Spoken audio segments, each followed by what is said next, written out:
Here to introduce you to this new series is Walt Disney.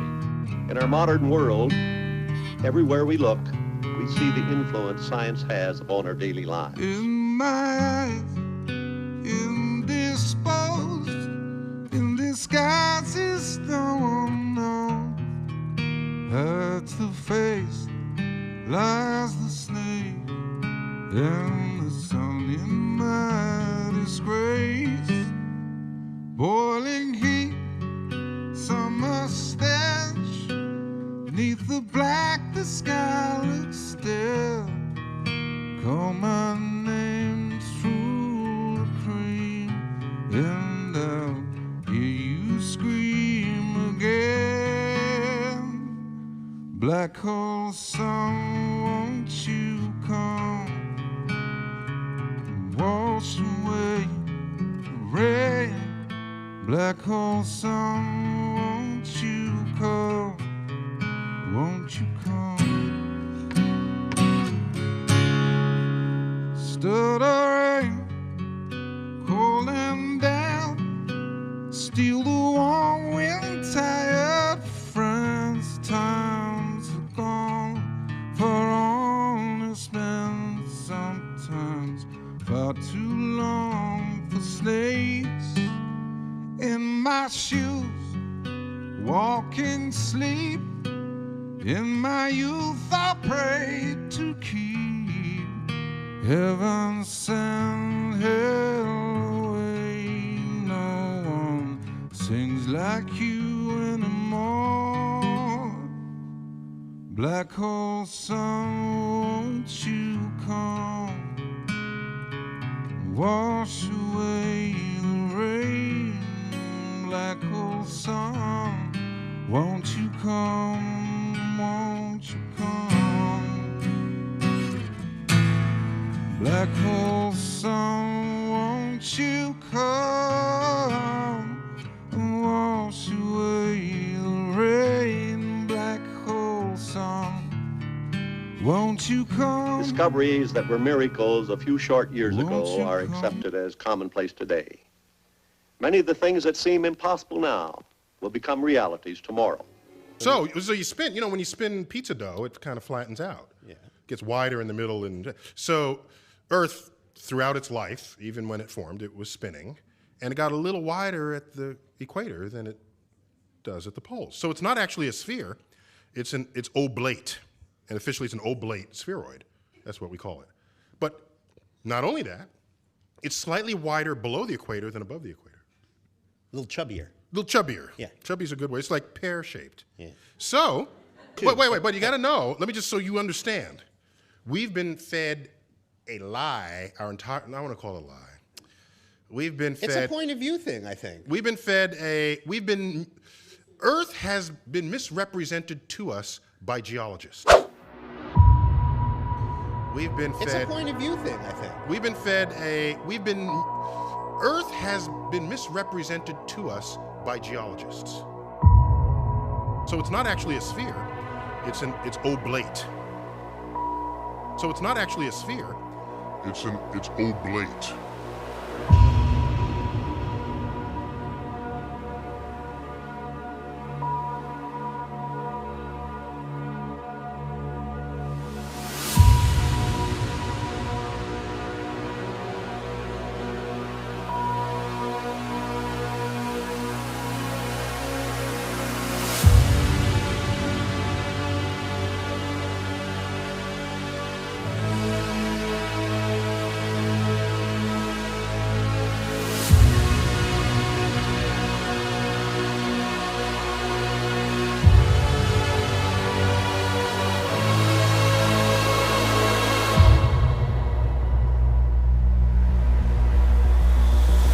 Chuck, got to get this off my chest, like now. Okay. Hopefully it's not like any chest hair. No, it's not. Okay, I'm not good. particularly hairy anyway, so that's not a thing. Okay. All right, so when people say they want to go into space, I want to go. what do they into space. typically mean by that? They mean I'm going to be an astronaut. I'm going into space, man. I'm going up there. I'm going up there. Up there, and generally they mean they want to go into orbit. All right, most No, anyone who has that's ever not what been in they mean. space. They don't mean that. They want to go to space, man. Well, okay. If that's the case, do you know how many people have left low Earth orbit? Well, first of all, you are going to have to define low Earth orbit for me. Okay, sorry. Okay. Because I'll say it another way. All right, the Apollo astronauts, okay, that left Earth right. to go to the moon. All right. Okay. And that's All right. that's space. Okay, wait a minute. So there was Apollo 10, 11, 12, 10, 11, 12, 13, 14, 15, 16, 17. So 8 missions left Earth to go to the moon. Not all of them landed, right? As famously Apollo 13 didn't. And Apollo 10 was just a dry run for Apollo 11. But those are the only people who have ever left Earth for a destination. That's cool. Every other astronaut, hundreds of them, are called astronauts, and we still say they went into space. And what that means is they went into low Earth orbit. Oh, that's just awful.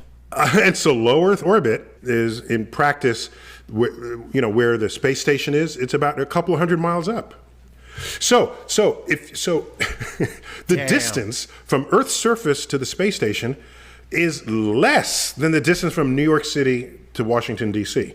Oh, God! Why are you depressing me like I'm this? just trying to be honest about this. This is awful. Okay? So when people say to me, you want to go into space and because somebody's got some orbital tourist thing, and I'm thinking, to me, space is the large-scale structure of the universe. Thank you. Not boldly going where hundreds have gone before, driving around the block, as low Earth orbit indicates. Okay? So, yeah, you can drive to Earth orbit in, 3 or 4 hours. Oh. All right. If the road were pointing straight up. So NASA and others, I'm not implicating NASA uniquely in this, when they say we are going into space, that's what they mean. Okay? Now, there's a functional definition of space. Damn. So SpaceX should be. No, it gets worse. They should be called Leo X. Low Earth orbit X. Yeah, well, actually, they've got sites on Mars, and more power to them. Okay. All right. So I count that as space, personally. All right. So there's a functional definition of space. If you want to ask, have you been to space, whether or not have you been in orbit? And that distance is the height above Earth's surface, where you've left enough of Earth's atmosphere behind you that the atmosphere is no longer scattering sunlight. And if it's no longer scattering sunlight, it means in broad daylight, your sky is dark. Right. Okay. That makes sense.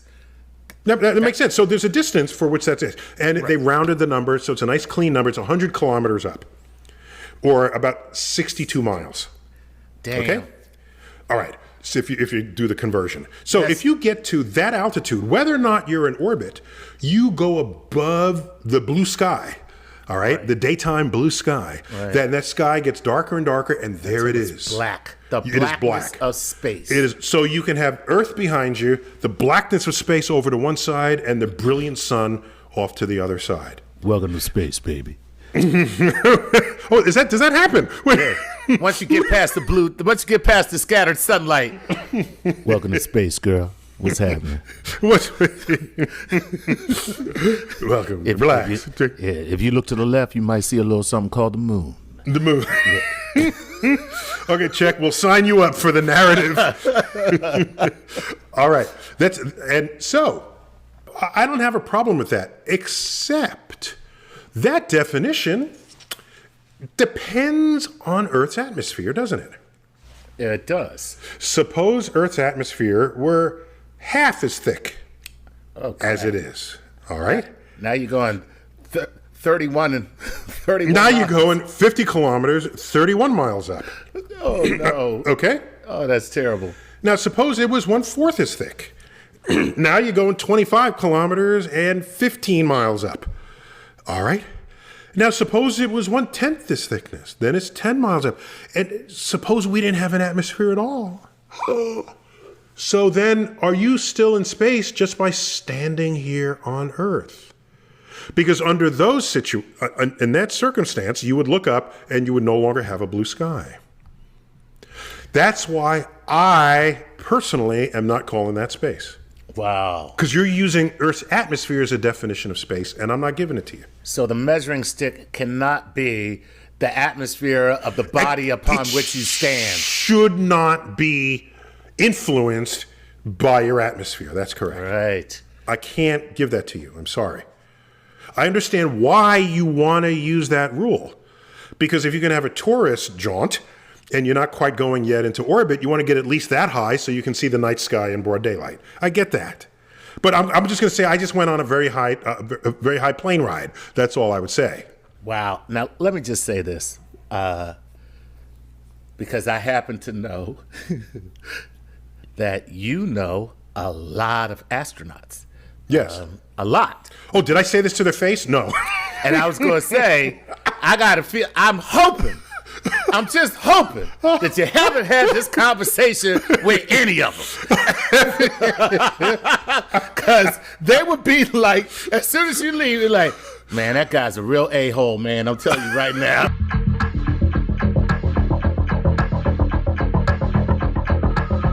Man, that guy's a real a-hole, man. I'm telling you right now.